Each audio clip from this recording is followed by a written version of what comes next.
ما هممون گریه کردیم، همه مردک بچه همه دعا کردیم در حق انمی مردکی. این گونه صاحبکاران خیرخواه خیلی زیاد هستند. پروردگار از شفاعت پیغمبر در هر دو عالم با نصیبش کنه، دیدار پیغمبر نصیب گردانه. انمی خیلی مردهایی که مردند. جان میگفتن که در همین یک روز چقدر مبلغ جمع شد. در حق پدر و مادرم دعا کنم مردم. انشالله. چیزی که بیاد از دستم میکنم. یکمی شده پیش صف شده برادرمون حاجی محمود، ما باور میکنی اشک ریختم، گریون شدم، به خدا خیلی خرسند شدم.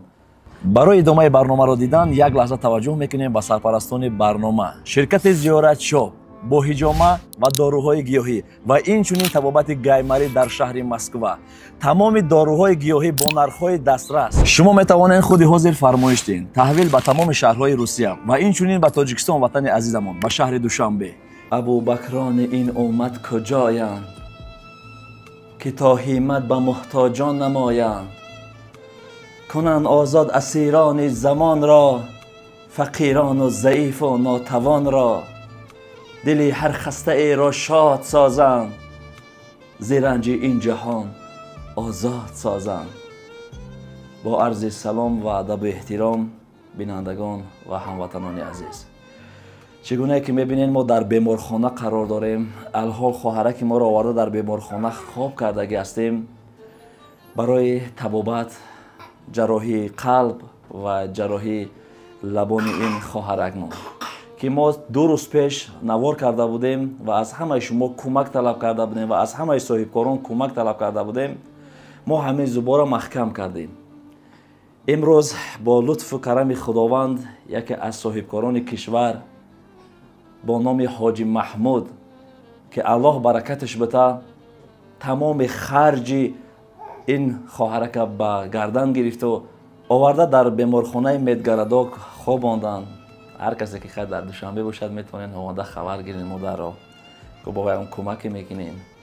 خب در اینجا میخواهم مینه‌داری خود را به حاجی محمود که در این لحظه های دشوار، در این لحظه های محتاجی این مادر، برای انا این خواهرک بیگناه فرزند این ملت اینقدر مبلغ کلان را به دوش خود گرفت و خواهرک آورده در بیمارخانه خواباند.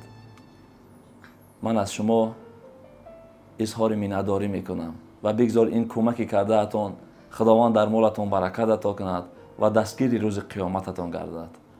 این کمک شما نه تنها یک شخص شفا میبخشد، امید را در دل این خاندان دوباره زنده میگرداند.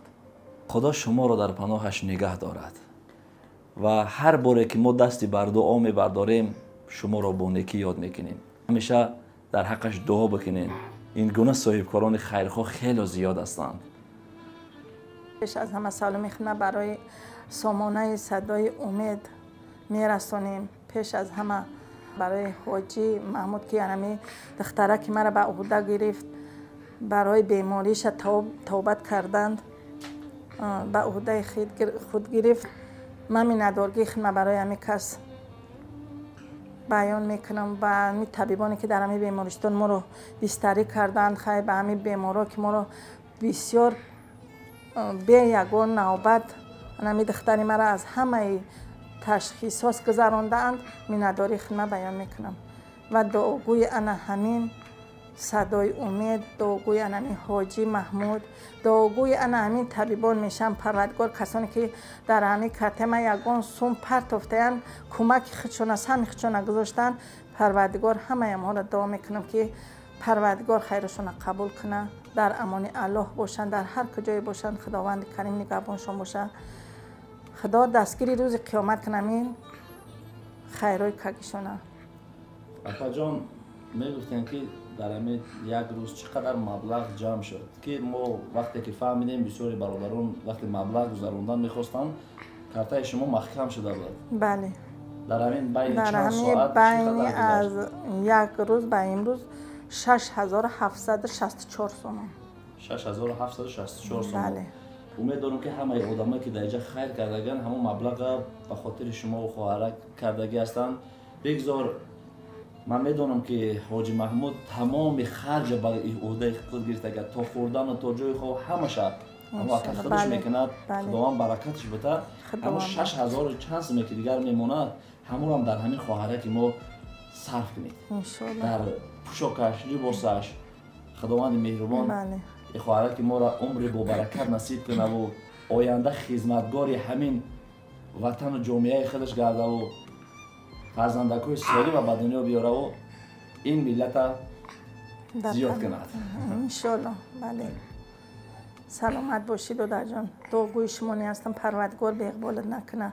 الله در پناه خودش نگهبانت باشه. خداوند مهربان همیشه در جای باشی سربلند باشی. همین مادر که شما را پروردگار به همین دنیا آورده خدا پروردگار کریم در پناه خودش نگهبان باشه در بالای سر شما. سلامت باشید. تشکر. سلامت باشید. من میشم که شخصونه که در حق مادر ما در حق پدر ما دعا میکنن ما از همه خوشحالیم در زندگی برای همونا هستن. من هر کاری که میکنم به خاطر خدا که در حق پدر و مادرم دعا کنم مردم. چیزی که بیاد از دستم میکنم. راستی وقتی که اپا جان فهمیدم که حاجی محمود این خواهره که همه خرج به عهده گرفت و آورده در بیمارخانه خواباند و برای من تماس برآمد که امید جان زبورم محکم کن، همه خرجی که هست من خودم به عهده گرفتم، من خودم میکنم و مردم مقصد بگن که دیگه مبلغ نگذارن، ما خودم چقدر خرجی که هست میکنم. من باور میکنی اشک ریختم، گریون شدم، به خدا خیلی خرسند شدم.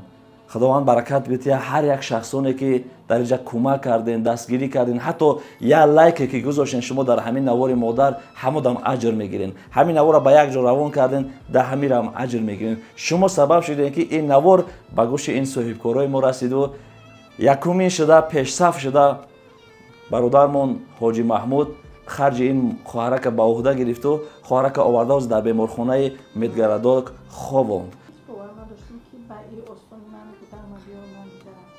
بله. ما خونه کردیم دیگه با خدا تا روزم که خدا گفتم نماز خوندم، نماز داشتم گفتم خدا برکت کنه. خیلی آدم خیلی زیق شدیم، گریه کردیم، دعا کردم، گفتم پروردگار کریم هر کسی باشه پروردگار دلیل این دختر خدا برکتش بده. الله خداوند کریم خیرش قبول کنه. من میندارم به هر میندار شدیم، ما هممون گریه کردیم، همه مرد بچه همه دعا کردیم در حق می مرد که خدا برکتش بده. همین رو در دستی ما را گفتیم بیماری ما را توبت کردیم. بله سلامت باشه. ای فرزنداش سرش کنه خداوند دستگیری روز قیامت کنه خیرش هر خیری میکنه. پروردگار از شفاعت پیغمبر در هر دو عالم نصیبش کنه. دیدار پیغمبر نصیب گردن. همین خیلی مردهایی که مردند، مردهایی که دستی آدم در همین مشکلی قرار میگیرند.